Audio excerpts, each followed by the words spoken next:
Halo, kembali lagi dengan saya, Kim Feby Dokter.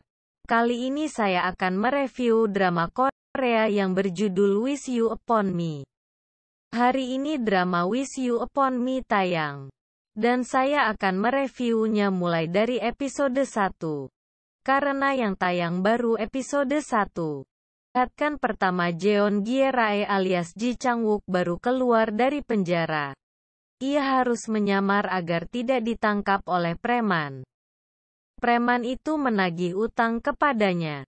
Ia berhasil lolos dari preman tersebut. Setelah itu, La pun pergi mengambil uang dan anak anjing kesayangannya di rumah sakit hewan. Di dalam tas yang ia titipkan di dokter rumah sakit tersebut ada banyak uang. La mengeluarkan uangnya separuh dan membayar biaya rumah sakit anjingnya. Setelah itu dengan uang sisa tersebut ia menyewa kamar hotel yang paling mahal.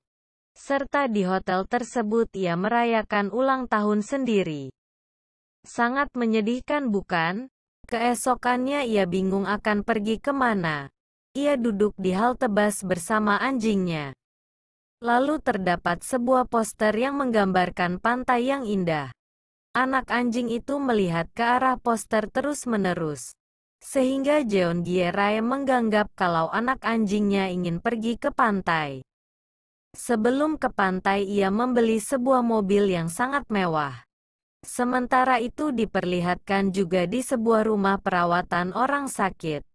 Ada Pak Kang sang relawan sedang menyapa orang di sekelilingnya. Di rumah perawatan itu ada sebuah tim yang bernama Tim Jennie.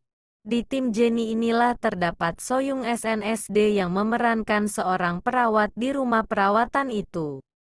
Tim Jennie bertugas untuk memenuhi keinginan terakhir dari pasien mereka. Karena pasien tersebut ingin melihat salju, mereka bahkan membuat salju buatan agar bisa dilihat oleh pasien tersebut. Pasien tersebut bernama Pak Kim.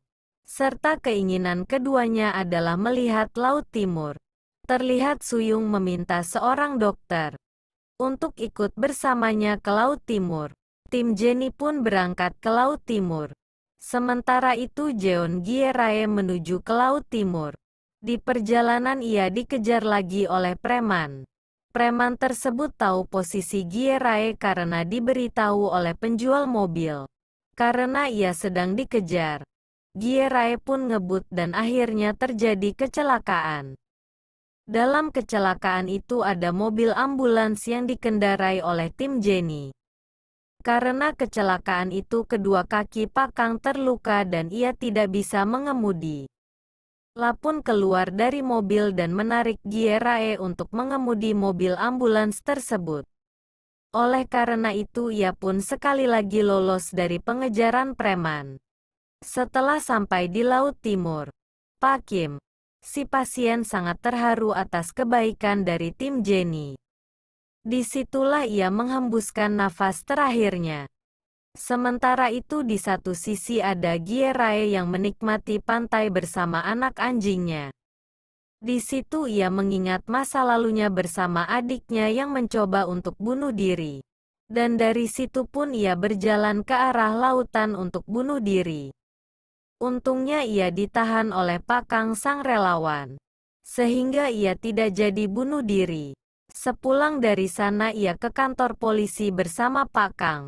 Di situ ia melihat punggung Gye-rae yang terluka karena luka bakar. Dan dari situ ia mengingat anaknya. Karena kecelakaan itu Gye-rae harus ke pengadilan. Lalu di pemakaman Pak Kim, keluarganya memarahi dokter dan perawat dari rumah perawatan. Karena mereka tidak memberitahu kalau Pak Kim akan meninggal. Pak Kang sang relawan menjelaskan kepada pihak keluarga Pak Kim. Tetapi mereka tetap tidak mau memahami kondisi Pak Kim serta kebaikan yang sudah dilakukan oleh tim Jennie. Setelah itu dokter yang bersama mereka ke Laut Timur memarahi perawat Seo alias Soyoung. Ia memihak keluarga korban. Katanya tim Jennie dan rumah perawatan terlalu ideal terhadap pasien. La pun berkata kalau ia tidak mau membantu perawat Seo dan tim Jennie lagi. Sesampainya di mobil, dokter itu menyesal karena memarahi perawat Seo karena sebenarnya ia suka terhadap perawat Seo. Karena kejadian di pemakaman Pak Kim, selama 1 minggu Pak Kang tidak masuk kerja. Orang-orang di rumah perawatan membicarakan tentangnya. Setelah 1 minggu ia pun kembali bekerja lagi. Di rumah perawatan sedang membutuhkan sopir ambulans karena semua relawan tidak ada yang memiliki SIM. Di situ hanya Pak Kang yang memiliki SIM tapi ia sakit. Oleh karena itu ia tidak bisa mengemudi. Di sisi lain Gie Rae alias Ji Chang-wook sedang si pengadilan karena kasus kecelakaan lalu lintas. Pengadilan memutuskan ia harus membayar denda. Gie Rae ngotot tidak mau bayar denda meskipun ia punya uang. Katanya itu bukan kewajibannya melainkan kewajiban pemerintah. Dan Pak Kang juga ada di pengadilan itu untuk kasus Gie Rae. Ia melihat Gie Rae ngotot untuk tidak membayar denda. Pak Kang pun mulai merencanakan untuk menjadikan Gie Rae relawan di rumah perawatan. La meminta kepada hakim dan hakim pun menyetujuinya.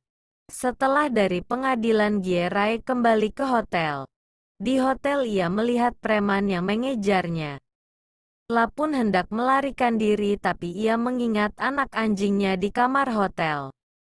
Ia menyamar dan masuk ke kamar hotel.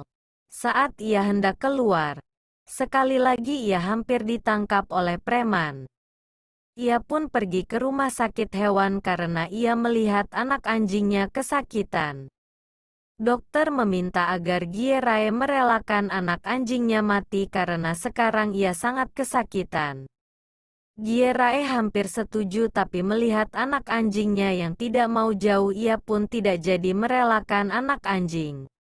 Setelah itu ia mendapat SMS dari pengadilan yang menjelaskan bahwa ia harus membayar denda kalau tidak ia bisa kerja sebagai relawan di rumah perawatan.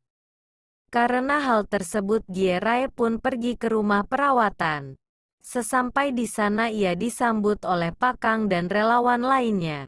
Di situ juga ada perawat Seo alias Soyung. La mengenal Gie Rae dari kecelakaan mobil. Ia pun bertanya dan marah lalu menendang spion mobilnya Gie Rae hingga rusak dan jatuh di tanah. Lalu episode 1 berakhir di sini. Jangan lupa untuk menonton review episode 2 besok di channel ini ya. Semoga terhibur. Jangan lupa like, komen dan subscribe ya. Biar admin ngeditnya semangat. Sampai jumpa lagi.